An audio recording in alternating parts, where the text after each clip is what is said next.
15 বছর আগে বেঙ্গালুরুর একটি অরফানেজে খাদ্যে বিষ খেয়ার কারণে অনেক বাচ্চার মৃত্যু হয়। পুলিশ অরফানেজের সিস্টারকে এর জন্য দায়ী করে অ্যারেস্টও করে। কিন্তু সত্যি কি সেই আসল অপরাধী, নাকি এর আড়ালে ছিল কোনো গভীর ষড়যন্ত্র? 15 বছর পর বিক্রম নামে এক সাংবাদিক অরফানেজের ওই ঘটনার রহস্য খুঁজতে চেষ্টা করে। কিন্তু সেই রহস্যের খোঁজে সে এমন এক ভয়ানক খেলার মধ্যে জড়িয়ে পড়ে যেখানে তার প্রতিটি পদক্ষেপই যেন এক একটা ভয়ানক মৃত্যুর ফাঁদ। এখন প্রশ্ন হচ্ছে, ওই অরফানেজে এমন কি ঘটেছিল যার রহস্য 15 বছর পর আজও ছায়ার মতো বেঁচে আছে? চলুন তাহলে সেই রহস্যের সন্ধান শুরু করি।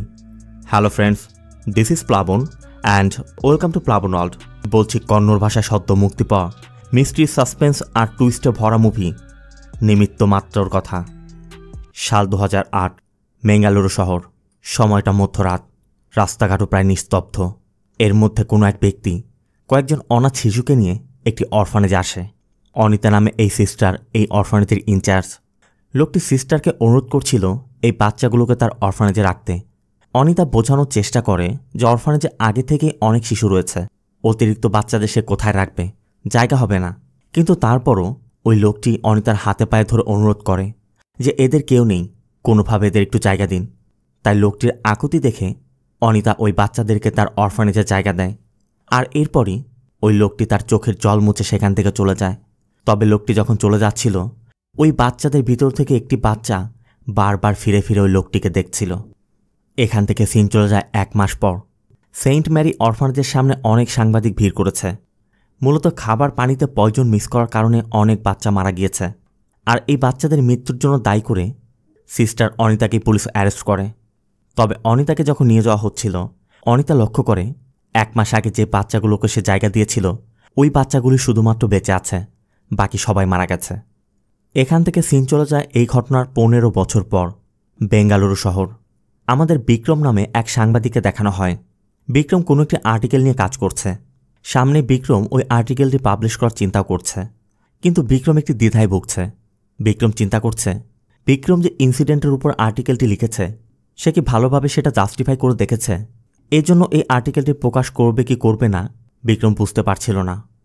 তবে যে বিষয়টির উপর সে আর্টিকেলটি লিখেছে, 3 মাস আগেই বিক্রম সেই ঘটনার সাথে জড়িয়ে গিয়েছিল। বিক্রম কী এমন আর্টিকেল লিখছে আর 3 মাস আগে কী এমন ইনসিডেন্ট ঘটেছে সেটা জানতে আমাদের ঘটনার 3 মাস আগে ফিরে যেতে হবে। সিন চলে যায় বেঙ্গালুরুর কোনো একটি নিউজ চ্যানেলের সিইওর বাড়িতে। আর এখানে আমরা সঞ্জয় নামে এক রিপোর্টারকে দেখতে পাই। আর ইনি হচ্ছেন ওই নিউজ চ্যানেল সিইও আমায়া। পাশে যে প্যারালাইজড ব্যক্তিকে দেখতে পাচ্ছেন সে আমায়ের বাবা। বহু বছর যাবৎ সে প্যারালাইজড। মূলত অনেক চেষ্টা করার পর রাজ্যের মুখ্যমন্ত্রী আমায়ের চ্যানেলকে সাক্ষাৎকার দেওয়ার অনুমতি দিয়েছে। আর সেই সাক্ষাৎকারটি নেওয়ার জন্য সঞ্জয়কে সিলেক্ট করা হয়েছে। এজন্য আমায় সঞ্জয়কে ডেকে কিছু টিপস দিচ্ছিল, সাথে তার মধ্যে আত্মবিশ্বাসও যোগাচ্ছে। এখানে আমায়ের কথায় আমরা এটাও জানতে পারি বিক্রম সঞ্জয়ের বন্ধু। কিন্তু সঞ্জয় যেমন তার প্রতিভা কাজে লাগিয়ে এই পর্যন্ত পৌঁছেছে, সেখানে বিক্রম অনেক পিছিয়ে আছে। তার পিছেও একটি বিশেষ কারণ আছে। এখান থেকে সিন চলে যায় একটি রিহ্যাবিলিটেশন সেন্টারে। রিহ্যাবিলিটেশন সেন্টারে ভর্তি হওয়া কয়েকজনের সাথে বিক্রম কথা বলছে।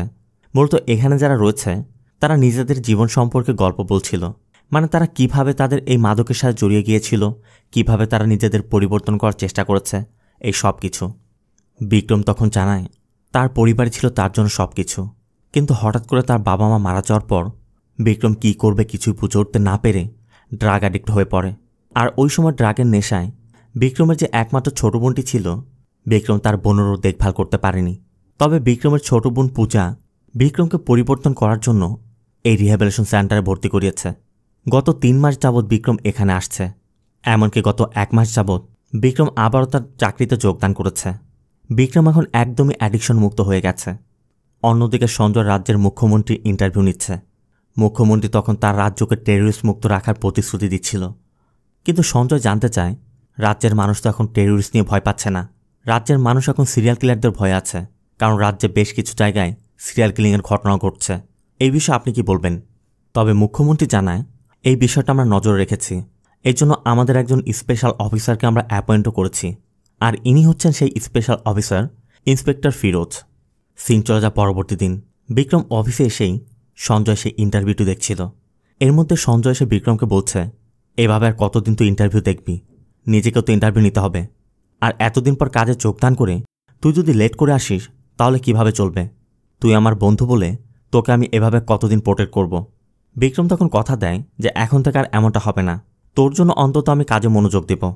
তবে সঞ্জয়ের কথা আমরা জানতে পারি বিক্রমের রেফারেন্সে সঞ্জয় এখানে চাকরি নিয়েছিল, আর সঞ্জয় আজ বিক্রমের সিনিয়রও হয়ে গেছে। বিক্রমের বাবা মা মারা যাওয়ার পর থেকে বিক্রম কোনো নতুন স্টোরি নিয়ে কাজই করেনি, সে পুরানো এক স্টোরি নিয়ে পড়ে আছে। আর এখানে বিক্রমের কথা আমরা এটাও জানতে পারি বিক্রমের বাবা 15 বছর আগে সেন্ট মেরি অরফানেজের যে ঘটনা ঘটেছিল সেই ঘটনার স্টোরি নিয়ে কাজ করছিল, মানে ওই সময় সত্যটা প্রকাশ্যে আনার জন্য সে এতদিন কাজ করে গেছে। বিক্রম সেটা ভালো করে জানে, এই জন্য বিক্রমও চাইছে সেই ঘটনার সত্যটা উন্মোচন করতে। এই জন্যই মূলত বিক্রম ওই ঘটনা নিয়ে পড়ে আছে।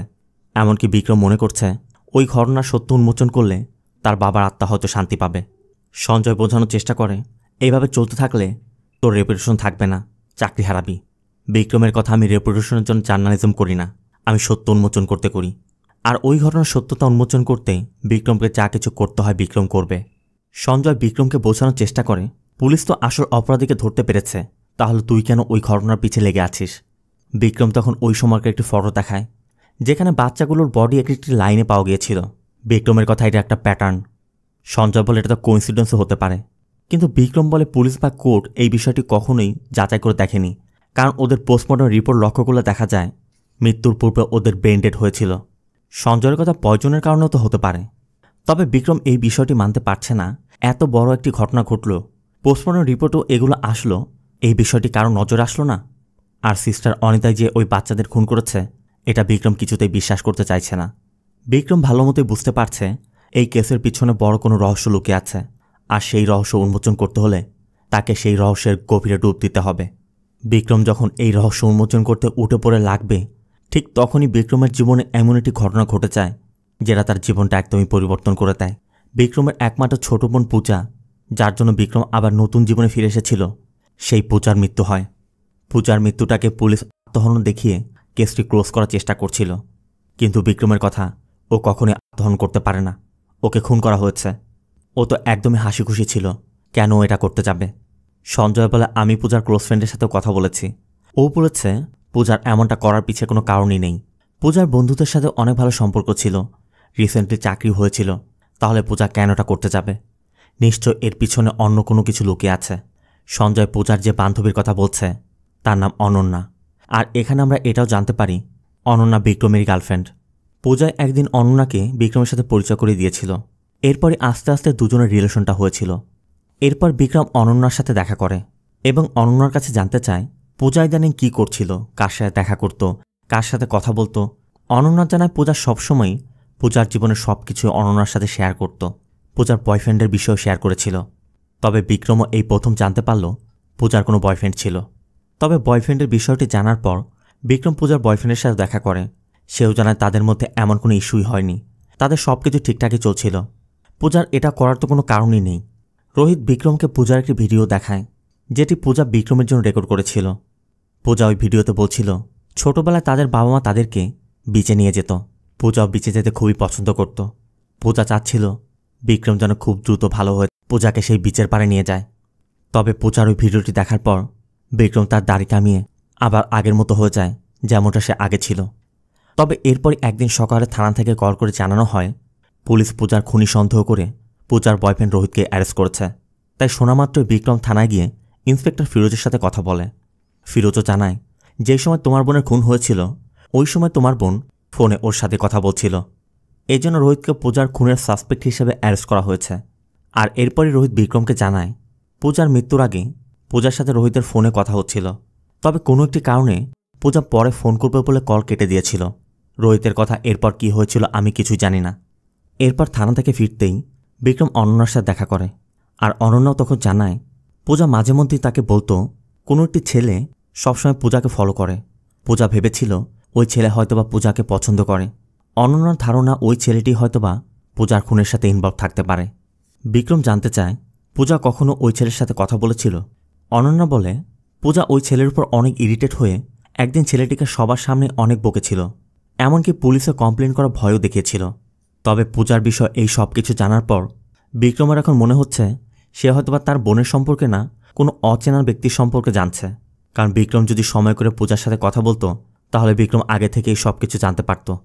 এদিকে যেহেতু পূজার কেসটি এখন মার্ডার অ্যাঙ্গেল থেকে দেখা হচ্ছে, এই জন্য বিক্রম এবং অনন্যাও সিদ্ধান্ত নেয় তারা তাদের রিলেশনের ব্যাপারটা গোপন রাখবে, কারণ তাদের রিলেশন এবং দেখা করার বিষয়টি জানতে পারলে পুলিশ হয়তোবা তাদের উপর সন্দেহ করতে পারে। তবে এরপর একদিন অনন্যা যখন রাস্তা দিয়ে হেঁটে যাচ্ছিল, অনন্যা লক্ষ্য করে পূজাকে যে ছেলেটি ফলো করত আজ ওই ছেলেটি অনন্যাকে ফলো করছে। অনন্যা ভয় পেয়ে সাথে সাথে বিক্রমকে কল করে এবং জানায় ওই ছেলেটি আমাকে পিছু করছে। বিক্রম বলে, তুমি পরিচিত কোনো একটি জায়গায় গিয়ে দাঁড়াও, আমি এখনই আসছি। এই জন্য অনন্যা কয়েকটি দোকানের সামনে গিয়ে দাঁড়ায়। আর এরপরই দেখা যায় ওই লোকটি অনন্যার কাছে এসে কানে কানে কিছু একটা বলছে। ঠিক তখনই পুলিশ এসে ওই লোকটিকে ধরে নিয়ে যায়। এর মধ্যে বিক্রম এসে পড়েছে। অনন্যার চোখে মুখে আতঙ্ক দেখে বিক্রম অনন্যাকে বুঝিয়ে সেখান থেকে নিয়ে যায়। তবে ওই রাতে অনন্যা বিক্রমের হোয়াটসঅ্যাপে একটি ভয়েস মেসেজ পাঠায়, যেখানে অনন্যা বলছিল, পূজাকে কে খুন করেছে সেটা আমি জানি, আর এমন ঘটনা আগেও ঘটেছে, বারবার ঘটছেই। যেই আমার কাছে আসার চেষ্টা করে তাকেই সে মেরে ফেলে। আর সে অন্য কেউ নয়, আমার নিজের বড় ভাই। ছোটবেলা থেকে আমার ভাইয়ের দিকে তাকাতেই আমি বুঝতে পারতাম ভয় কী জিনিস। সবসময় আমার আতঙ্কে থাকতে হতো। এমনকি ওকে আমার ভাই পরিচয় দিতে আমার লজ্জা হয়।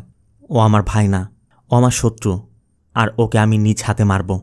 তবে অনন্যা বিক্রমকে অনুরোধ করে, তুমি আমাদের মধ্যে ইনভলভ হওয়ার চেষ্টা করো না, কারণ আমি তোমাকে হারাতে চাই না। ওই ভয়েস মেসেজটি পাঠিয়েই অনন্যা এখান থেকে চলে যায়। যদিও এটা অনন্যা আর তার ভাইয়ের পার্সোনাল ব্যাপার, তারপরও বিক্রম ইনভলভ না হয়ে থাকতে পারছে না। আর এর পরবর্তী দিনই নিজেকে সিরিয়াল কিলার দাবি করে থানায় একজন লোক আত্মসমর্পণ করে। খবর পেয়ে ফিরোজ এসে তাকে জিজ্ঞাসাবাদ শুরু করে, কিন্তু ফিরোজ তার কাছে যত প্রশ্নই করছে সে কোনো জবাবই দিচ্ছে না। সে শুধু কাগজের মধ্যে নিজের রক্ত দিয়ে বিক্রমের নাম লিখে। এতে করে ফিরোজ বুঝতে পারে ও বিক্রমকে চাচ্ছে। তাই ফিরোজ বিক্রমকে কল করে দ্রুত থানায় আসতে বলে। বিক্রম থানায় গিয়ে দেখে পূজার অনন্যাকে যে ফলো করত এ তো সে নয়। এ যদি পূজাকে খুন করবে, তাহলে অনন্যার পূজাকে যে ফলো করেছিল সে কে? এই জন্য বিক্রম সোজাসুজি তাকে বলে, দেখো, তুমিও জানো আমিও জানি তুমি নিজেকে যেটা দাবি করছো তুমি সে নও। তাই কী জন্যই স্যারেন্ডারের নাটকটি সাজিয়েছ সেটা বলো, আর আমার সাথে কেন দেখা করতে চেয়েছ? আমার কাছে তুমি কি চাও? লোকটি তখন বলে, সবাই সব কিছু জানে না, যে জানে সেও আবার বোঝে না। তুমি অনেক কিছু জানো কিন্তু বুঝতে পারছো না। লোকটি বিক্রমের কাছে স্বীকারও করে যে সে সিরিয়াল কিলার নয়, তবে বিক্রম যে এত সহজেই তাকে ধরে ফেলবে এটা সে ভাবতে পারেনি। লোকটি বলে, তুমি যাকে খুঁজছ সে আমি না, সে আমার গুরু, আমার কমান্ডার। আর আমার কমান্ডার যেভাবে সব কিছুর ভবিষ্যৎবাণী করেছে ঠিক সেভাবেই সব কিছু হচ্ছে। এই খেলায় তো আমি শুধু নিমিত্ত মাত্র। এই খেলা একটা ভাইরাসের মতো, একবার যদি অ্যাটাক করে তাহলে অগণিত লাশ দিয়ে শেষ হয়। যতক্ষণে তোমরা এই খেলা বুঝতে পারবে ততক্ষণে সব শেষ হয়ে যাবে। তবে লোকটি পূজার খুনের বিষয়ে জানায়, তোমার বোনকে আমার কমান্ডার পছন্দ করতো না, এই জন্যই খুন করেছে। আর এটা শোনা মাত্রই বিক্রম উত্তেজিত হয়ে যাচ্ছিল। তখন পুলিশ সদস্যরা বিক্রমকে সেলের থেকে বের করে নিয়ে আসে, আর এরকম বিহেভ করার জন্য থানা থেকে বেরও করে দেয়। বিক্রমের মাথার মধ্যে এখন শুধু ঘুরপাক খাচ্ছে, এই স্যারেন্ডার, এই সিরিয়াল কিলারের সাথে পূজার মৃত্যুর কী কানেকশন থাকতে পারে, এর পিছে কে আছে, আর এই ব্যক্তি কোন কমান্ডারের কথা বলছে। তবে থানার সামনে এক কনস্টেবলের কথায় বিক্রম এটাও জানতে পারে এই সিরিয়াল কিলার যাদেরকে খুন করছে প্রত্যেকেরই পোস্টমর্টম রিপোর্টে দেখা যাচ্ছে মৃত্যুর আগে তাদের ব্রেন ডেড হয়ে গিয়েছিল। আবার 15 বছর আগে সেন্ট মেরি অরফানেজে যে বাচ্চারা মারা গিয়েছিল তাদের সাথেও একই রকম ঘটনা ঘটেছিল। তার মানে ওই সময়ের ঘটনার সাথে এখনকার সিরিয়াল কিলিংয়ের ঘটনার যোগসূত্র আছে। বিক্রম এখন চিন্তা করছে এই যোগসূত্র সম্পর্কে জানতে হলে তাকে অনন্যার ভাই মানে এদের কমান্ডার সম্পর্কে জানতে হবে। এদিকে আবার ইন্সপেক্টর ফিরোজ বিক্রমকে সন্দেহ করছে। এজন্য বিক্রম কোথায় যাচ্ছে, কার সাথে দেখা করছে সেই তথ্য নিতে বিক্রমের পিছে তার এক সোর্সকে লাগিয়ে দেয়। এজন্য অনন্যা যে বাসায় ভাড়া থাকত বিক্রম সেখান থেকে অনন্যার বাড়ির অ্যাড্রেস বের করে নিয়ে আসে। আবার অন্যদিকে নিজেকে সিরিয়াল কিলার দাবি করে থানায় যে লোকটি আত্মসমর্পণ করেছে টিভিতে ওই ব্যক্তির নিউজ প্রকাশিত হচ্ছে। দাবি করা হচ্ছে গতরাতে ইন্সপেক্টর ফিরোজ এবং তার টিম অনেক কষ্টে এই সিরিয়াল কিলারকে ধরেছে। তবে ফিরোজ ওই নিউজটি দেখা মাত্রই সিএমকে কল করে এই বিষয়ে জানতে চায় যে ওই কিলার তো, এই ব্যক্তি তো নিজেই থানায় এসেছে, আর এখনও কনফার্ম করা যায়নি এটি সিরিয়াল কিলার কিনা। অবশ্য সিএমের কথা সবাই তো মেনে নিয়েছে। পাবলিকের কাছে পুলিশের ইমেজ তো ভালো হয়েছে, আমাদের পার্টিরও সুনাম হচ্ছে, তাই তুমি এই বিষয়ে চিন্তা না করে পার্টি করো। অন্যদিকে বিক্রম অনন্যার বাবা মায়ের সাথে দেখা করে জানতে পারে অনন্যা এখানে নেই। এরা অনন্যার আসল বাবা মা না, মানে অনন্যা যখন অনেক ছোট ছিল তখন অনন্যাকে তার একটি অরফানেজ থেকে অ্যাডপ্ট করেছিল। তাদের কথায় বিক্রম এটাও জানতে পারে অনন্যার বাবা মা আত্মহনন করায় অনন্যা ওই সময় অনেক ডিপ্রেশনে ছিল। এই জন্য অনন্যাকে তারা যখন নিয়ে আসে, তারা অনন্যাকে সেভাবে ট্রিট করেছে। অনন্যা খুব বেশি কারোর সাথে মিশতো না, কথা বলতো না, সবসময় নিজের মতো থাকতো। এই জন্য তারা অনন্যাকে ফ্রিডমও দিয়েছিল। তবে অনন্যা আর সবার মতো ফ্রিডমের মিসইউজ করেনি। অনন্যা সবসময় সুবিধা বঞ্চিত এতিম শিশুদের পাশে দাঁড়িয়েছে, তাদেরকে সাহায্য করেছে। এদিকে ফিরোজের ওই ইনফর্মার সার্বক্ষণিক বিক্রমের উপর নজর রেখে ফিরোজকে টাইম টু টাইম আপডেট দিয়ে যাচ্ছে। বিক্রম অনন্যাদের বাড়ি থেকে সোজা নিজের বাড়িতে চলে যায়। তবে ঘরে ঢোকার সময় দেখে দরজা খোলা। বিক্রম স্পষ্ট বুঝতে পারছিল ঘরের মধ্যে কেউ প্রবেশ করেছে। আর ঘরে ঢুকতেই এক ব্যক্তি ছুরি নিয়ে বিক্রমের উপর আক্রমণ করে, কিন্তু অনেক কষ্টে বিক্রম তার হাত থেকে বেঁচে যায়। বিক্রম যখন তাকে ধরার চেষ্টা করবে, ওই ব্যক্তি পালিয়ে যায়। আর এরপর বাইরে এসে বিক্রম ফিরোজেরও ইনফর্মারকেও দেখে ফেলে। একজন মারার চেষ্টা করল, একজন ফলো করছে। পূজার খুন হলো। 15 বছর আগে অরফানেজে যে মৃত্যু হয়েছিল সেগুলোর সাথে এখনকার সিরিয়াল কিলিংয়ের লিঙ্ক।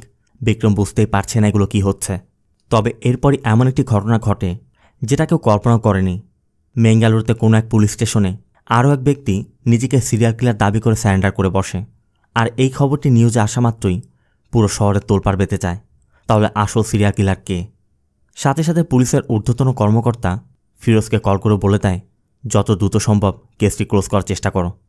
আর এরপরই ফিরোজ ম্যাঙ্গালুরু গিয়ে লোকাল এক গুন্ডার সাথে দেখা করে। ম্যাঙ্গালুরুতে যে ছেলেটা নিজেকে সিরিয়াল কিলার দাবি করে স্যারেন্ডার করেছে, ওই গুন্ডাকে ওই ব্যক্তির ফটো দেখালে সে ববি নামে তার এক বন্ধুর কথা বলে যে আপনি আমার ওই বন্ধুর সাথে দেখা করুন, আপনার যে হেল্প দরকার ও করবে। এই জন্য ফিরোজ চলে যায়। আর অন্যদিকে বিক্রমকে দেখা যায় মেঙ্গালুরু জেলে এসেছে। মূলত বর্তমানে যা কিছু হচ্ছে এগুলোর সাথে ওই সময়কার ওই ইনসিডেন্টের সম্পর্ক কি, সেগুলোর উত্তর জানতেই বিক্রম সিস্টার অনিতার সাথে দেখা করতে এসেছে। বিক্রম সিস্টার অনিতার সাথে দেখা করে তাকে বলে, 15 বছর আগে আপনার ওই অরফানেজে যে ঘটনা ঘটেছিল, সেই ঘটনার জন্য যে ব্যক্তি দায়ী, আমার বোনের খুনের জন্য সেই একই ব্যক্তি দায়ী। ওই সময়ের যা কিছু আপনার মনে আছে আমার সাথে শেয়ার করুন। অনিতার কথা, আমি আমার সারা জীবন অরফানেজের অনাথ বাচ্চাদের সাথে কাটিয়েছি। আমি কেন ওই বাচ্চাদেরকে হত্যা করতে যাব? ওই নতুন বাচ্চাগুলো অরফানেজে আসার পর থেকেই সব কিছু কেমন যেন পরিবর্তন হয়ে গিয়েছিল। প্রতি বছরের মতো ওই দিন আমাদের অরফানেজের কালচারাল প্রোগ্রাম ছিল। প্রত্যেকটি বাচ্চা স্টেজে গিয়ে যার যার প্রতিভা প্রদর্শন করছিল। আমার শুধু এ পর্যন্ত মনে আছে, এরপর কি হয়েছে আমি কিছুই বলতে পারবো না। যতটুকু আমার মনে পড়ে, আমার যখন জ্ঞান ফিরল, বাচ্চারা মেঝেতে পড়ে আছে। পুলিশ বলেছিল ওয়ারহাউসে থাকা ব্লিচের পয়জনের কারণেই বাচ্চাদের মৃত্যু হয়েছে। নিজের বাচ্চাদের আমি কেন পয়জন দিয়ে মারতে যাব? ওই দিন আমি কেন বেহুশ হয়েছিলাম? আমি বাদে সব বাচ্চারা কেন মারা গেল? আমি কিছুই জানি না। তবে যতটুকু আমার মনে হয়, ওই নতুন বাচ্চাদের জন্যই সব কিছু হয়েছিল। এমনকি কোর্ট থেকে যে রায় এসেছিল তাতে উল্লেখ ছিল ওই বাচ্চারা আমার অরফানেজে ছিলই না। সিস্টার অনিতা এটাও বলে, আমি জানতাম না আমি শয়তানের বাচ্চাদের ওই অরফানেজে আশ্রয় দিয়েছিলাম। ওই চোখগুলো আমি কখনোই ভুলতে পারবো না। বিক্রম জানতে চায় ওই ঘটনার পর ওই বাচ্চাগুলোকে কোথায় নেওয়া হয়েছিল। অনিতা বলে, আমার পরিচিত লোকদের থেকে যতটুকু আমি জানতে পেরেছি, ওই ঘটনার পর ওই বাচ্চাগুলোকে আরাধনা অরফানেজে নেওয়া হয়েছিল। অনিতা বারবারই বলছিল ওরা কোনো সাধারণ বাচ্চা না, ওরা শয়তানের নিজের বাচ্চা। বিক্রম অনিতার সাথে কথা বলে বের হতেই দেখে ফিরোজের ইনফর্মার সতীশ এখনও বিক্রমকে ফলো করে যাচ্ছে। তবে সতীশকে দেখা মাত্রই বিক্রম অন্য রাস্তা দিয়ে চলে যায়। এতে করে সতীশ আর বিক্রমকে খুঁজে পাচ্ছিল না। বিক্রম এখান থেকে সোজা বিচের পাড়ে চলে যায়। মূলত পূজা মারা যাওয়ার আগে যে ভিডিওটি করে গিয়েছিল, সেখানে পূজা বলে গিয়েছিল সে বিক্রমের সাথে এই বিচে আসতে চায়। এজন্য পূজার স্মৃতিকে মনে করেই বিক্রম এখানে এসেছে। তবে এখানেই বিক্রম অনন্যাকে দেখতে পায়। অনন্যাও জানায় পূজা বিচ অনেক পছন্দ করত, তাই পূজার কথা মনে করে আমি এখানে এসেছি। অনন্যার সাথে এটাও জানায় এই প্রথম সে বিচে এসেছে। তবে এতদিন পর দুজনের সাথে দুজনে দেখা হয়েছে, তাই দুজনেই একটু রোমান্টিক মুডে চলে যায়। সারাদিন বিচের পাড় দিয়ে ঘুরে বিকেলবেলা তারা পাশে একটি দোকানে গিয়ে বসেছিল। ঠিক তখনই খাবার নেওয়াকে কেন্দ্র করে সেখানে থাকা স্থানীয় কয়েকজনের সাথে বিক্রমের একটু ঝামেলা বেঁধে যায়। একসময় সেটা হাতাহাতিতে রূপ নেয়। ওই লোকগুলো তখন বিক্রমকে মারতে শুরু করে, এমনকি বিক্রমের ঠোঁট পেটে রক্ত বের হয়ে যায়। তবে স্থানীয় লোকজন এসে তাদেরকে সরিয়ে দেয়। এদিকে বিক্রমের মুখে রক্ত দেখে অনন্যা কেন যেন অন্যরকম বিহেভ করছিল। এরপর অনন্যা বিক্রমকে জানায় অনন্যা রক্ত সহ্য করতে পারে না, রক্ত দেখলে সে ভয় পায়। অনন্যা এটাও বলে যা কিছু হচ্ছে সব আমার জন্য হচ্ছে। আমি তো তোমাকে আগেও বলেছি এই সব কিছু আমার ভাই করছে, ও আমাকে কখনোই শান্তিতে থাকতে দিবে না। বিক্রমের কথা, এরা তো লোকাল কিছু গুন্ডা, এদের সাথে তোমার ভাইয়ের লিঙ্ক কোথায়? তারপর অনন্যা বারবারই বলছে, তুমি আমার ভাইকে আন্ডার এস্টিমেট করো না, ও যে কোনো কিছু করতে পারে। তবে বিক্রমও বুঝতে পারছিল অনন্যা এখানে সেফ ফিল করছে না। এই জন্য বিক্রম অনন্যাকে তার হোটেল রুমে নিয়ে যায়। তবে বিক্রম লক্ষ্য করে অনন্যা এখনও কেমন যেন উদ্ভট বিহেভ করছে, তার চোখে মুখে ভয়ের ছাপ। অনন্যা শুধু তার ভাইয়ের কথাই বলছে যে ও আমার কাছে কাউকে আসতে দেবে না, আমাকেই কিছু একটা করতে হবে, ওকে শেষ করে দিতে হবে, আমি ছাড়া কেউ ওকে ধরতে পারবে না, কারণ ও একটা মনস্টার। বিক্রমও বুঝতে পারছিল না অনন্যাকে সে কীভাবে সান্ত্বনা দিবে, তাই বিক্রম রুমের বাইরে এসে চেয়ারে বসে ঘুমিয়ে পড়ে। আর সকাল হতেই বিক্রমের যখন ঘুম ভাঙে, বিক্রম জানতে পারে অনন্যা সকাল হতে এখান থেকে চলে গেছে। বিক্রম অনন্যাকে কল করার চেষ্টা করে, কিন্তু ফোনে পাওয়া যাচ্ছে না। অন্যদিকে ফিরোজ ববির সাথে দেখা করে ওই ছেলেটির ফটো দেখালে ববি জানায় এর নাম তো প্রবীণ। প্রবীণ এখানেই মুজিব নামে এক ছেলের সাথে ছোটোখাটো চুরি করে বেড়াতো। এরপর ফিরোজ মুজিবের কাছে যায়। মুজিবও জানায় তারা দুজন বহু বছর যাবৎ একসাথে কাজ করছে। প্রবীণ তাকে বলেছিল প্রবীণ আরাধনা অরফানেজে থাকত, কিন্তু অরফানেজে থাকা তার পছন্দ ছিল না বলে প্রবীণ সেখান থেকে পালিয়ে এসেছিল। এরপর ছোটোখাটো পকেট মেরে বেড়াতো, সেখান থেকে মুজিবের সাথে তার বন্ধুত্ব। তবে মুজিবের থেকে আরাধনা অরফানেজের কথা জানতে পেরে ফিরোজ পরবর্তী দিনে আরাধনা অরফানেজে গিয়ে প্রবীণের সম্পর্কে জানতে চায়। আর সেখানের ইনচার্জ একজন সিস্টার জানায় সেন্ট মেরি অরফানেজের ওই ঘটনার পর সেই অরফানেজে যে বাচ্চারা বেঁচে গিয়েছিল সবাইকে এই অরফানেজে এনে রাখা হয়েছিল। ওরা খুব বেশি অন্য বাচ্চাদের সাথে মিশত না, কথাও বলতো না, নিজেদের মতো চুপচাপ থাকত। ফিরোজ তখন সেন্ট মেরি অরফানেজ থেকে যে বাচ্চাদের আনা হয়েছিল সবার ডিটেলস চায়। সিস্টার বলে বাকিদের কথা তো আমি বলতে পারবো না, তবে এর মধ্যে একজন আছে রাজেশ। ম্যাঙ্গালুরুর একটি পরিবার রাজেশকে অ্যাডপ্ট করেছিল। আপনি ওর সাথে দেখা করলে বাকিদের তথ্য পেতে পারেন। তবে এরপরই থানা থেকে একজন কনস্টেবল ফিরোজকে কল করে জানায় বেঙ্গালুরুতে এবং মেঙ্গালুরুতে দুটি আলাদা থানায় যারা নিজেদেরকে সিরিয়াল কিলার পরিচয় দিয়ে স্যারেন্ডার করেছিল দুজনই জেলের মধ্যে ঝামেলা করেছিল। 2 জেলে কম করে হলেও 10 জন করে আহত হয়েছে, সাথে ওই 2 ছেলেই মারা গেছে। আর এই খবর পাওয়ার পর ফিরোজের মাথায় যেন আকাশটা ভেঙে পড়ে, কারণ ফিরোজ যাদেরকে খুনি ভাবছিল তারা নিজেরা এখন ভিকটিম। তার মানে এদের পিছেও কেউ আছে যে এদেরকে খুন করেছে। তাহলে সেই কমান্ডারটাকে। এরপরে আমাদের এক ব্যক্তিকে দেখানো হয় ফোনে কাউকে বলছে আমরা যেভাবে প্ল্যান করেছিলাম সব কিছু সেভাবেই হচ্ছে। তারা কোনো একটি ট্রেনিংয়ের বিষয়ে কথা বলছিল যে নতুন ব্যাচের ট্রেনিং কমপ্লিট হলে প্রত্যেক ব্যাচের একজন করে লিডার নির্বাচন করা হবে, সে হবে ওই ব্যাচের কমান্ডার। এমনকি তাদের ওই ট্রেনিংয়ের পজিটিভ রেসপন্সের পর 20 নম্বর ব্যাচকে তারা কোথাও ডিসপ্যাচে করেছে। তার মানে তাদের কথায় বোঝা যাচ্ছে এটা অনেক বড় একটা নেটওয়ার্ক। সিন চলে যায় পরবর্তী দিন। বিক্রম আরাধনা অরফানেজে গিয়ে সিস্টারের কাছে সেই বাচ্চাগুলোর তথ্য জানতে চায়। প্রথমে সিস্টার অবশ্য তথ্য দিতে রাজি হচ্ছিল না। পরে সিস্টার অনিতার কথা বলাতে সিস্টার জানায় গত রাতে যে 2 জন মারা গেছে তারাও একসময় এখানেই ছিল, তবে 15 বছর বয়সের সময় তারা দুজনই পালিয়ে গিয়েছিল। সাথে সিস্টার রাজেশের কথাও বলে যে ওদের মধ্যে রাজেশ নামে একজনকে ম্যাঙ্গালুরুতে একটি পরিবার অ্যাডপ্ট করেছিল। এরপর বিক্রম অফিস থেকে অ্যাড্রেস নিয়ে রাজেশের খোঁজে রাজেশের বাড়িতে যায়। তবে রাজেশের বাড়িতে পৌঁছানোর আগেই সতীশ বিক্রমকে সেখান থেকে সরিয়ে নেয়, কারণ বিক্রমের আগে ফিরোজ এখানে পৌঁছে গেছে। অন্যদিকে ফিরোজকে দেখা যায় রাজেশের খোঁজে এসেছে। তবে রাজেশের বাবা জানায় রাজেশ বাড়িতে নেই। রাজেশের বাবা ফিরোজকে চা দিয়ে রাজেশের বিষয়ে কথা বলছিল। আর এরপর ওই চা খেতেই হঠাৎ ফিরোজের মাথা ঘোরানো শুরু হয়। আর এরপরই রাজেশ ঘর থেকে বের হয়ে আসে। বাপ বেটা দুজন মিলে ফিরোজকে সেখান থেকে অন্য কোথাও নেওয়ার চেষ্টা করছিল। ঠিক তখনই বিক্রম এবং সতীশ এসে রাজেশ এবং রাজেশের বাবাকে মারধর করে বেঁধে ফেলে। এরপর সতীশ বিক্রম এবং ফিরোজকে জন নামে একজন ক্রাইম রিসার্চারের কাছে নিয়ে যায়। বিক্রম জনের কাছে জানতে চাচ্ছিল আমাদেরকে কেন এখানে এনেছেন। জন তখন জানায় সে ক্রাইম নিয়ে রিসার্চ করে। বিক্রম এবং ফিরোজ যে কেসের তদন্ত করছে এই সম্পর্কে জন সব কিছু জানে। জন এটাও বলে তোমরা দুজনই যে কেসের তদন্ত করছো ভিন্ন রাস্তায় হাঁটছ, আর তোমরা দুজনই ভুল রাস্তায় হাঁটছ। তোমরা কোনো সাধারণ কেসের তদন্ত করছো না, এটা একটা গ্লোবাল ইস্যু, এটা একটা টেরোরিস্ট চক্র।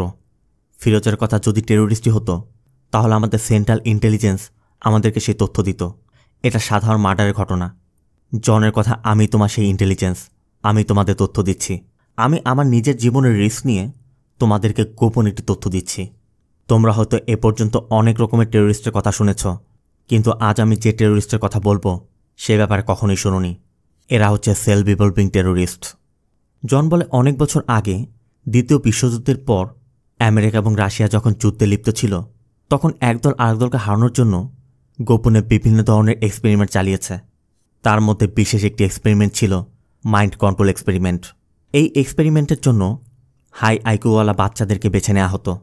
ওই হাই আইকিউওয়ালা বাচ্চাদেরকে সারাক্ষণ হিপনোটিক স্টেটে রেখে তাদের উপর অমানবিক অত্যাচার চালানো হতো। তাদেরকে মেন্টালি ফিজিক্যালি অ্যাবিউজ করা হতো। আর এত অত্যাচারের পর তাদের মাইন্ড যখন রিয়্যাক্ট করে তখন সেটা ছিল একদমই আশ্চর্য করার মতো। ফিরোজ জানতে চায় আমাদের এই কেসের সাথে তার কী লিঙ্ক রয়েছে। জন বলে 1999 সালে পাকিস্তান যখন কার্গিল যুদ্ধ হেরে গিয়েছিল তখন পাকিস্তানের কিছু সায়েন্টিস্ট চীনের কিছু সায়েন্টিস্টের সাথে মিলে একটি এক্সপেরিমেন্ট করেছিল যার নাম ছিল প্রজেক্ট হোয়াইট লোটাস। ওই সময় তারা সেই এক্সপেরিমেন্টের মতো করে 10 জন বাচ্চার উপর একই রকম এক্সপেরিমেন্ট চালায়। অনেকদিন পর্যন্ত গোপনীয়তার সাথে এক্সপেরিমেন্ট চালানোর পরও তারা ব্যর্থ হয়ে যখন এক্সপেরিমেন্ট বন্ধ করে দিয়েছিল তখনই ওই বাচ্চাদের ভিতর একজনের মধ্যে সেটা কাজে লেগেছিল। ইন্টেলিজেন্স তথ্য অনুযায়ী ওই বাচ্চা অনেক মানসিক স্ট্রেসের মধ্যে ছিল। ওই বাচ্চাটাই ছিল ওয়ার্ল্ডের প্রথম সেলফ ইভলভিং টেরোরিস্ট দি হোয়াইট লোটাস, যে মানুষকে হিপনোটাইজ করে কন্ট্রোল করতে পারত। ওই তথ্য পাওয়ার কয়েকদিন পর মেঙ্গালুরুতে একটি আনরেজিস্টার্ড বোট এসেছিল। ওই বোটে থাকা এক ব্যক্তি সাথে কিছু বাচ্চা নিয়ে সেন্ট ম্যারি অরফানেজে ওই বাচ্চাদেরকে রেখে এসেছিল। এমনকি বাচ্চাদেরকে রেখে আসার পর ওই লোকটা নিজেও দহন করেছিল। আর এরপর অরফানেজে কি হয়েছে সেগুলো আমরা সবাই জানি। তবে জনের ধারণা ওই রাতে যে বাচ্চাদেরকে অরফানেজে এনে রাখা হয়েছিল তার মধ্যে একটি বাচ্চাই ছিল হোয়াইট লোটাস। তবে রাজেশের কথা বলে ও তো সাধারণ একজন পেয়াদা মাত্র, ওদের কমান্ডার অন্য কেউ। ওরা কখনোই ওদের প্ল্যান সম্পর্কে কিছুই বলবে না।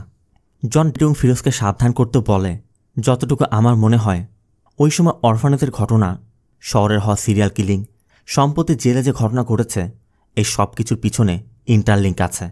তাই সামনে বড় কিছু ঘটার আগে তোমাদেরকে সাবধানে থাকতে হবে। জনের কথা শুনে বিক্রমের তখন অনন্যার কথা মনে পড়ে। অনন্যা তার ভাইয়ের কথা বলেছিল, তার মানে অনন্যার ভাই এদের কমান্ডার।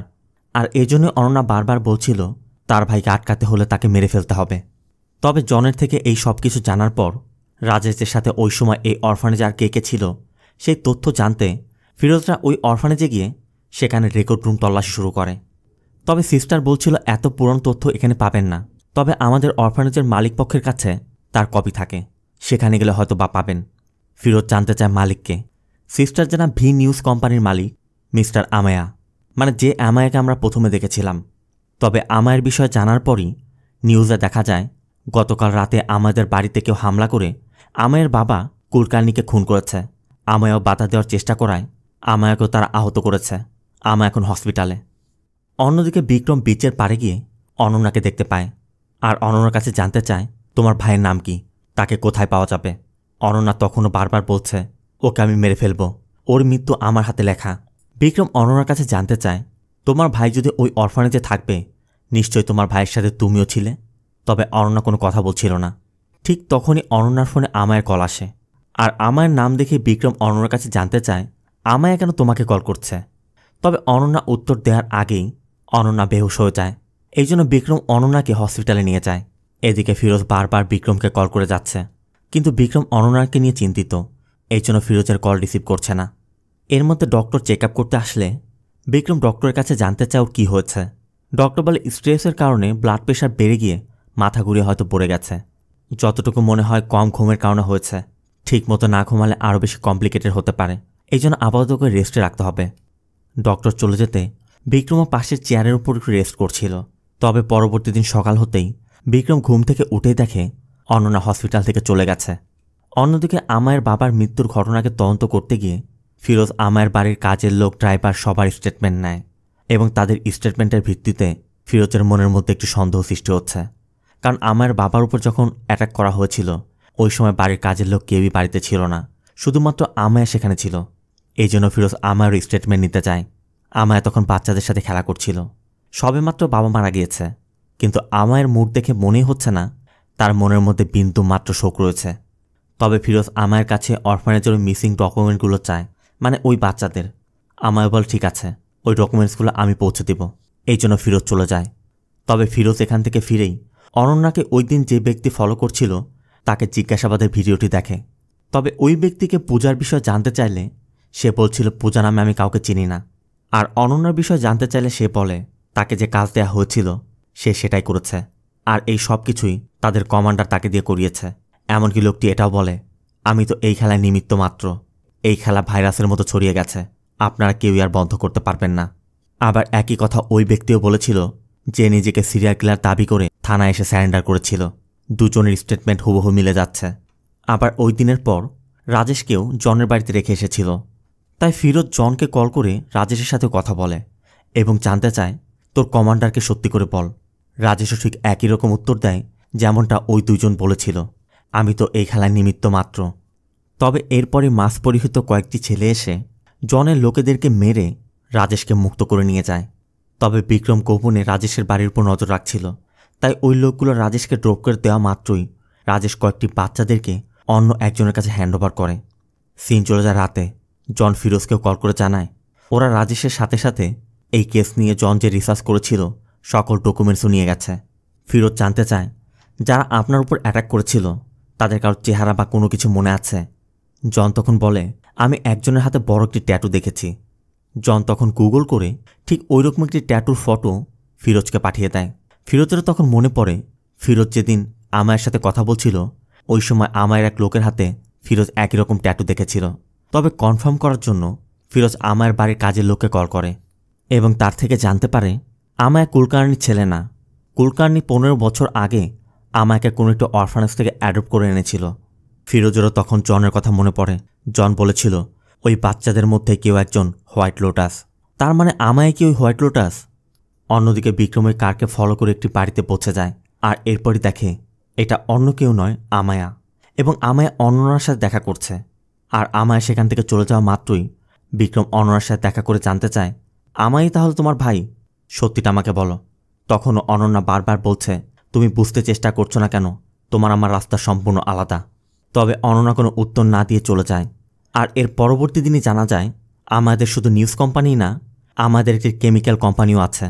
আর এর মধ্যে ফিরোজের কাছে আমাদের পাশের বাড়ির সিসিটিভি ফুটেজও আসে, যেখানে স্পষ্ট দেখা যাচ্ছে আমার বাবাকে মাস্ক পরিহিত দুজন খুন করছে। আর আমায় পাশে দাঁড়িয়ে তাদেরকে ইনস্ট্রাকশন দিচ্ছে। তার মানে আমায় তার বাবাকে খুন করিয়েছে। আর পরবর্তী দিনে আমার একটি অরফানেজে আমায়কে খুঁজতে গেলে সেখান থেকে জানা যায় আমায় এখানে আসেনি, অন্য কোনো অরফানেজে গিয়েছে। আর আজ তাদের অরফানেজের প্রতিষ্ঠা বার্ষিকী। আবার অন্যদিকে জন একটি তথ্য পেয়ে বিক্রমকে ডেকেও জানায় আমায়ের বাবা মারা যাওয়ার পর আমায় যখন তাদের ওই কেমিক্যাল ফ্যাক্টরিতে টেক ওভার করেছে ঠিক তখনই মার্কেট থেকে সোডিয়াম সায়ানাইডের কমতি শুরু হয়েছে। সোডিয়াম সায়ানাইড মূলত পোর্টে ক্লিনিং কাজে ইউজ করা হতো, কিন্তু ইন্টেলিজেন্স তথ্যতে জানা গেছে পোর্টের উদ্দেশ্যে যে লটটি পাঠানো হয়েছিল সেটি পোর্ট পর্যন্ত পৌঁছায়নি। তার মানে ওই সায়ানাইড যদি ভুল হাতে চলে যায় সেটা অনেক বড় অস্ত্র হয়ে দাঁড়াবে। আবার 15 বছর আগে সেন্ট ম্যারি অরফানেজের যে ঘটনা ঘটেছিল, জন ওইখানের একটি ফটো দেখায় যেখানে বাচ্চাদের একটি স্ট্রেট লাইনের মধ্যে শুয়ে থাকা দেখা যাচ্ছে। জন বলে ওই সময় বাচ্চাদের খাবারে ব্লিচ দিয়ে তাদেরকে মারা হয়েছিল। বিক্রমের কথা, তাহলে বাচ্চারা যন্ত্রণায় ছটফট করার কথা একদম পারফেক্টভাবে এক লাইনে কিভাবে পড়ে আছে? জন বলে যতটুকু আমার মনে হচ্ছে ওইখানে মারা যাওয়া সব বাচ্চাদের মৃত্যুর পূর্বে তাদেরকে হিপনোটাইজ করা হয়েছিল। এই জন্য পোস্টমর্টম রিপোর্টে দেখা যাচ্ছে মৃত্যুর পূর্বে সবার ব্রেন ডেথ হয়ে গিয়েছিল। বিক্রমরা এখন এটাও বুঝতে পারছে ওই বাচ্চাদের হিপনোসিস করিয়ে তাদেরকে দিয়ে পয়জন খাওয়ানো হয়েছিল। জন বলে ওই ঘটনায় অরফানেজের অনেক বাচ্চার মৃত্যু হলেও কয়েকটি বাচ্চা বেঁচে গিয়েছিল। জনের ধারণা ওই বাচ্চাদের মধ্যেই একজন হোয়াইট লোটাস ছিল, যার মধ্যে হিপনোটাইজ করার ক্ষমতাও ছিল, আর সেই এই সব কিছু করেছিল।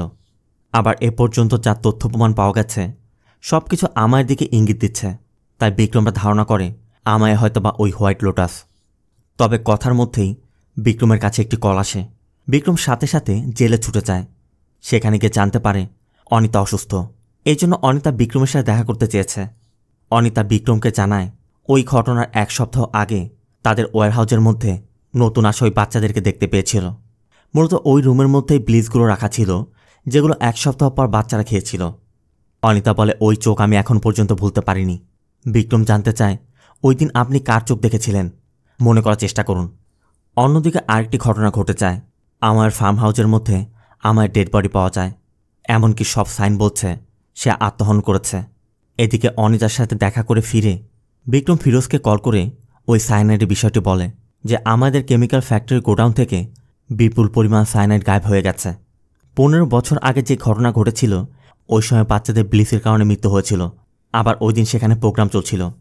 এই জন্য বিক্রম ধারণা করছে ওই সায়ানাইড যেহেতু গায়েব হয়ে গেছে, নিশ্চয় অরফানেজে কিছু একটা ঘটবে। তবে আরাধনা অরফানেজ এবং সানশাইন অরফানেজ দুই জায়গাতেই আজ প্রোগ্রাম। কোন অরফানেজকে টার্গেট করা হবে সেটা যেহেতু বোঝা যাচ্ছে না, এই জন্য বিক্রম বলে, আমি আরাধনা অরফানেজে যাচ্ছি, তুমি সানশাইন অরফানেজে চলে যাও। কথা মতো বিক্রম আরাধনা অরফানেজে চলে যায়। আর সেখানে গিয়ে দেখে অরফানেজের পিছনে রাজেশ পড়ে আছে। রাজেশের ডান হাত কাটা, অঝরে রক্ত পড়ছে। আর এখানে আমাদের দেখানো হয় বিক্রম যখন অনিতার কাছে ওই চোখের বিষয়ে জানতে চেয়েছিল, অনিতা বলেছিল, আমি ওই চোখকে কোনোদিনও ভুলতে পারবো না, ওই চোখ আবার আমার সামনে এসেছিল। আর অনিতা যে চোখের কথা বলেছিল সেটা অন্য কারো চোখ নয়, অনন্যার চোখ। কারণ অনন্যা ওই দিনই অনিতার সাথে দেখা করতে গিয়েছিল। আর অনন্যার চোখ দেখেই অনিতা চিনতে পেরেছিল 15 বছর আগে অনিতা ওই স্টোর রুমের মধ্যে এই চোখটি দেখেছিল। তার মানে হোয়াইট লোটাস আমায়া নয়, হোয়াইট লোটাস অনন্যা। বিক্রমে নিজেকে বিশ্বাস করাতে পারছে না যে অনন্যাকে সে ভালোবাসে, এতদিন যাবৎ তার সাথে ঘুরেছে, সেই অনন্যাই কিনা এই খুনগুলো করছে। তবে বিক্রম এর থেকে বেশি চমকে যায় তখনই যখন অনন্যা বিক্রমকে বলে, তোমার অনন্যা রক্ত দেখলে ভয় পায়, কিন্তু আমি রক্ততে আনন্দ পাই। আর অনন্যা নিজেকে অনন্যা পরিচয় না দিয়ে নিজেকে শামিল বলে পরিচয় দেয়। আর এখানে আমরা এটাও জানতে পারি অনন্যা মাল্টি পার্সোনালিটি ডিসঅর্ডারে ভুগছে। ওই সময় যে 10 জন বাচ্চার উপর রিসার্চ করা হয়েছিল তার মধ্যে অনন্যাও ছিল।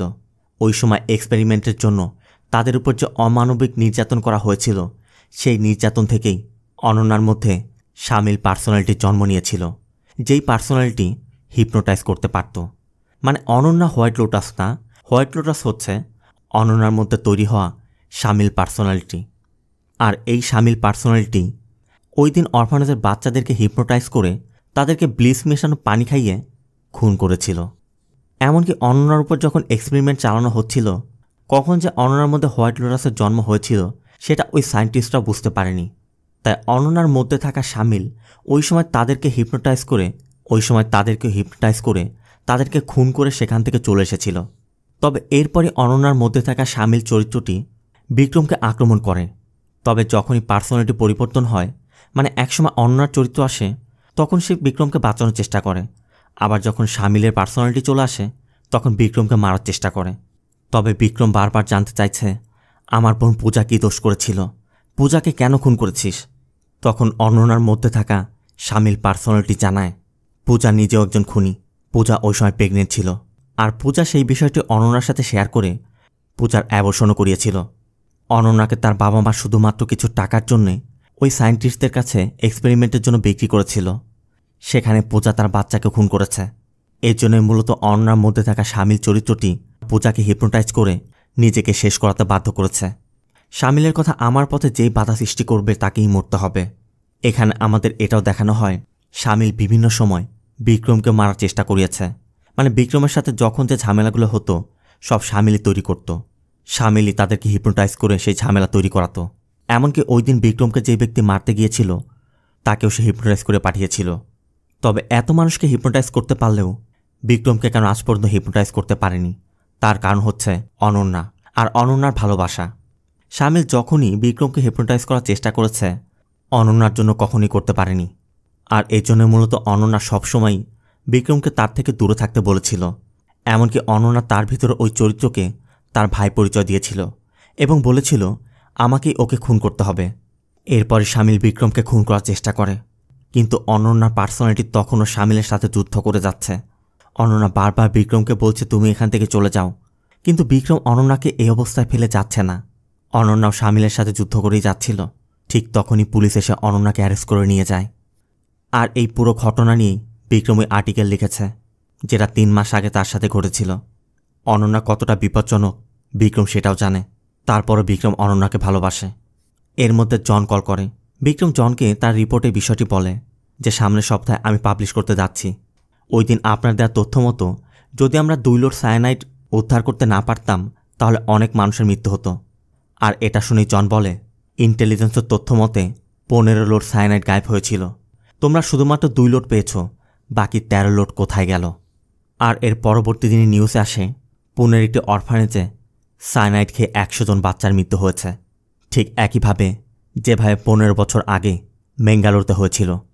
আর এই খবরটি দেখা মাত্রই ফিরোজ জেলে গিয়ে অনন্যার কাছে জানতে চায়, তুই কি করেছিস বল, আর কিভাবে করেছিস। তখন অনন্যার মধ্যে থাকা শামিল পার্সোনালিটি বলে, তোদের কি মনে হয় আমি আগে থেকে ব্যাকআপ প্ল্যান করে রেখেছিলাম? ওরা আমার মধ্যে শামিল তৈরি করতে 5 বছর সময় নিয়েছিল, আর 5 বছরে আমি আমার মতো অসংখ্য শামিল তৈরি করে রেখে এসেছি। তারা কে কোথায় আছে কেউ জানে না। মানে ওই যে আমরা দেখেছিলাম ট্রেনিং শেষ করার পর 20তম ব্যাচকে কোথাও ডিসপ্যাচ করা হয়েছে, তার মানে শামিল অনেককেই ট্রেন করে রেখে এসেছে, যারা তার মতো কাজ করছে, যারা তার হয়ে তার মতো করে কাজ করছে। একজন শামিল জেলে আটকা থাকলে কি হবে? অসংখ্য শামিল তার হয়ে কাজ করার জন্য বাইরে রয়েছে। তবে সেগুলো কারা শুধুমাত্র আমায় জানত, আর আমায় যেহেতু মারা গেছে তাই তাদের আইডেন্টিটি খুঁজে বের করা আর সম্ভব নয়। শামিলও তখন হাসতে হাসতে বলছিল, খেলা তো সবে শুরু মাত্র, এবার দেখব তোমরা কতজনের জীবন বাঁচাতে পারো। আর এর ভিতর দিয়ে মুভিটা শেষ হয়। তবে মুভির শেষে বোঝানো হয়েছে শামিল অনেক বড় প্ল্যান করে রেখেছে, আর এর দ্বারা আমরা এটাও বুঝতে পারি ডিরেক্টরের এই মুভির সিকুয়েল বের করার প্ল্যান রয়েছে। তবে যদি কোনো সময় আসে তাহলে হয়তো আমরা জানতে পারবো শামিল আর কি কি প্ল্যান করে রেখেছে। তবে সেটা আসতেও পারে নাও আসতে পারে। মূলত লাস্টের এন্ডিংটা একটা ওপেন এন্ডিং। এই এন্ডিংয়ে অনেক রকম মতামতই আসতে পারে।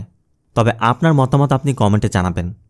আর ভিডিওটি ভালো লাগলে ভিডিওতে লাইক দিয়ে চ্যানেলটিকে সাবস্ক্রাইব করতে অবশ্যই ভুল করবেন না। দেখা হবে অন্য কোনো মুভি বা সিরিজের এক্সপ্লেনেশন ভিডিওতে। ততক্ষণ সে ভালো থাকবেন, সুস্থ থাকবেন। আল্লাহ হাফেজ।